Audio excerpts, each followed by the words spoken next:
frente a la amenaza Trump.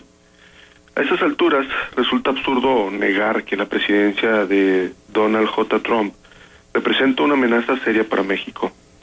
Pero absurdo es también creer que es la única amenaza que tiene nuestro país o incluso que es la más grande. Si se conviene que parte de las promesas, medidas y proyectos del nuevo inquilino de la Casa Blanca ponen en peligro las ya de por sí afectadas estabilidad e integridad de la República Mexicana, justo es también reconocer que gobierno y sociedad debemos actuar en consecuencia para conjurar los riesgos. Hoy, desde Los Pinos, se llama a la unidad de todos los mexicanos para defender los intereses nacionales. El discurso oficial, por momentos, parece cruzar la delgada línea del nacionalismo y el patrioterismo fácil, irreflexivo y convenenciero. Y en ese camino, las posibilidades de caer en la incongruencia y la contradicción son muy altas. Tal vez como nunca, México necesita fortalecer hoy sus políticas internas y sus instituciones para garantizar un desarrollo económico incluyente y un Estado de Derecho, de la mano de la construcción de un mayor prestigio internacional defendiendo las causas contra las que Trump está arremetiendo. El presidente de Estados Unidos no ha tenido empacho en mantener una retórica xenófoba y aplicar medidas antiinmigrantes, consideradas por muchos como violatorias de los derechos humanos.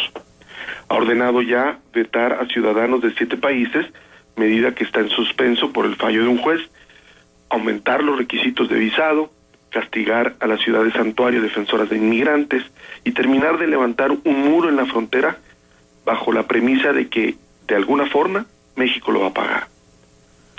¿Cómo debería actuar nuestro país frente a todas estas políticas? Obviamente el primer paso es condenarlas, y de cierta manera el gobierno de la República lo ha hecho, pero no es suficiente. A la orden de convertir los consulados mexicanos en Estados Unidos en defensorías de inmigrantes, deben sumarse otras acciones congruentes. En principio, México moralmente no puede exigir a su vecino del norte un trato humanitario a los mexicanos si de este lado de la frontera se violan constantemente los derechos de los centroamericanos. Tampoco resulta lógico abogar porque allá se les dé lo que se les ha negado acá, la oportunidad de una mejor vida. Si el gobierno mexicano quiere plantarse con autoridad frente al gobierno de Trump en la agenda migratoria, debe respetar celosamente los derechos humanos de ciudadanos mexicanos y emigrantes centroamericanos. Asimismo, y de cara al mundo, si reprueba la construcción del muro en la frontera, debe condenar vehementemente este tipo de barreras físicas en todas partes, por ejemplo, las que ha construido Israel en su frontera con Palestina, ya que no solo son humillantes, sino además atentan contra el buen entendimiento entre países vecinos. Y esto pasa por denunciar la enorme paradoja que encierra el hecho de que sea Estados Unidos quien ahora pretende construir un muro cuando fue precisamente ese país el que encabezó la lucha internacional por derribar los muros que el estalinismo levantó en el siglo XX. Pero no solo eso. Si México busca la solidaridad del mundo frente a los fuertes embates trumpianos, es forzosamente necesario que nuestro país se solidarice con las otras naciones afectadas por las políticas del magnate. Si Estados Unidos cierra sus fronteras a los refugiados, México debe abrir las suyas a los ciudadanos que corren peligro en otros países. Y ciertamente esto no es nada nuevo. México ya lo ha hecho en décadas pasadas con españoles exiliados de la guerra civil, libaneses, judíos, cubanos, solo por mencionar algunos. Y en todos los casos, nuestro país ha salido ganando por el enriquecimiento cultural en el intercambio, por el prestigio internacional.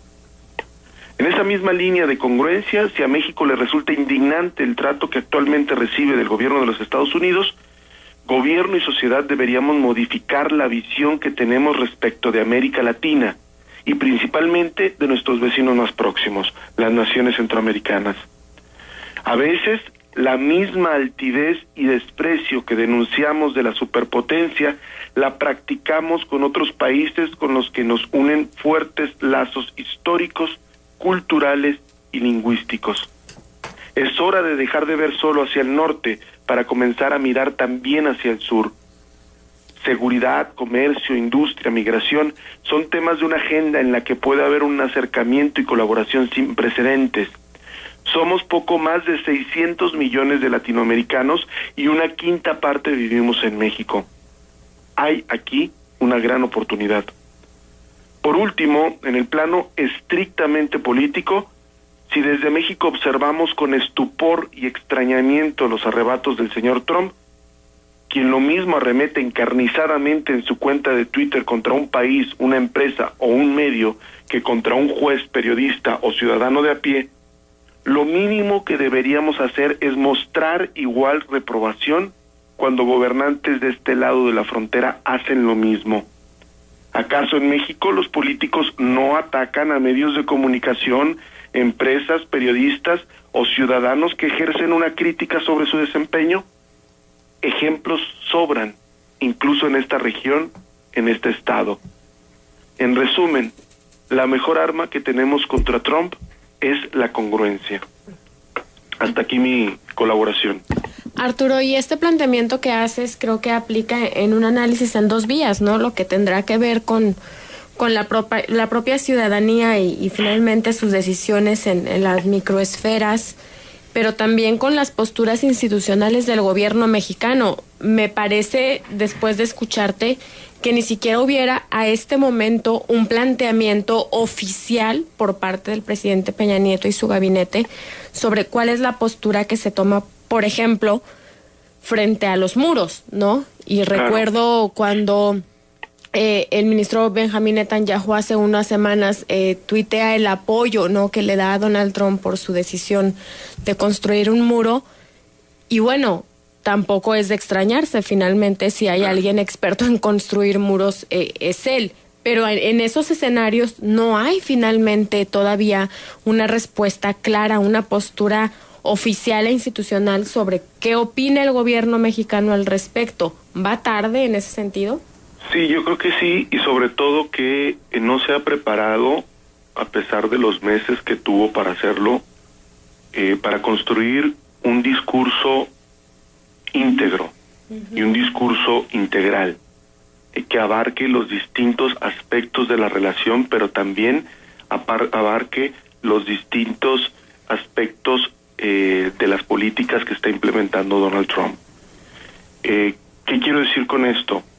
Que México, como gobierno y sociedad, debe construir una respuesta única que aborde todos estos aspectos. Y lo que hemos visto hasta ahora es que el gobierno mexicano reacciona, y la mayor parte de las veces reacciona tarde sobre lo que está llevando a cabo Donald Trump, a pesar de que lo machacó Donald Trump durante toda su precampaña y durante toda su campaña. Parece que esperaban que Donald Trump, al sentarse en la silla de la Casa Blanca, iba a cambiar de forma abrupta su manera de pensar y que ya no iba a atender todo aquello que había prometido, como si fuera un político mexicano. Exacto. Por lo que vemos ahora, está cumpliendo a pie juntillas cada una de las propuestas que hizo.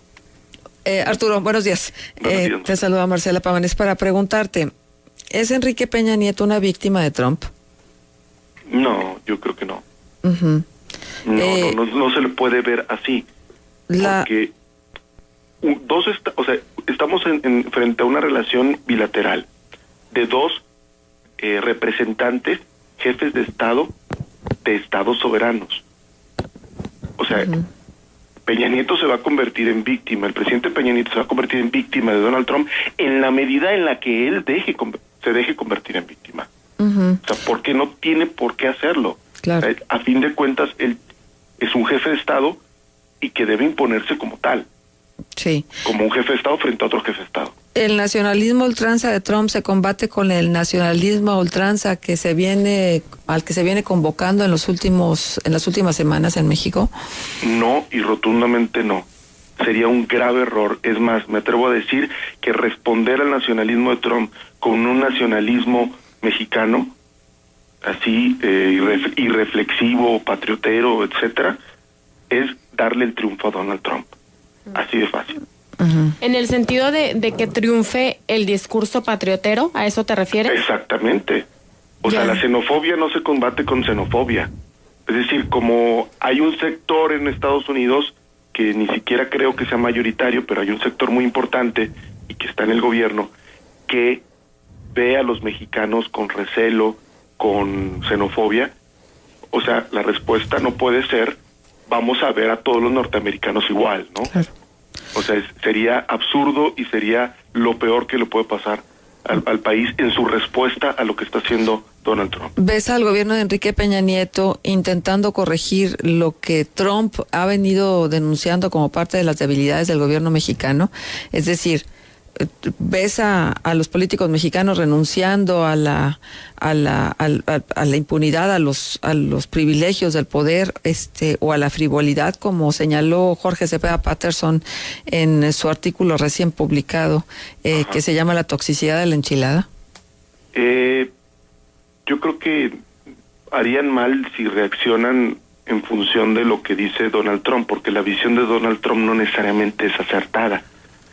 Hay un grave problema en México de divorcio entre la clase política y la sociedad, que también lo padecen otros países, no es un problema exclusivo de México. No es ningún consuelo tampoco. No, claro, pero lo importante es que no necesita la política nacional de estímulos externos para actuar, o no debería necesitar.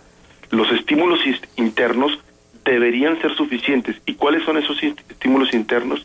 La exigencia de la ciudadanía porque se combata la corrupción y la impunidad. Así es. Si no son los estímulos internos suficientes, bueno, entonces esta clase política no tendría nada que hacer ahí, ¿no? Bueno, Arturo, muchísimas gracias por tu presencia esta mañana. Te agradecemos la colaboración de esta semana. Les agradezco a ustedes. Hasta la próxima.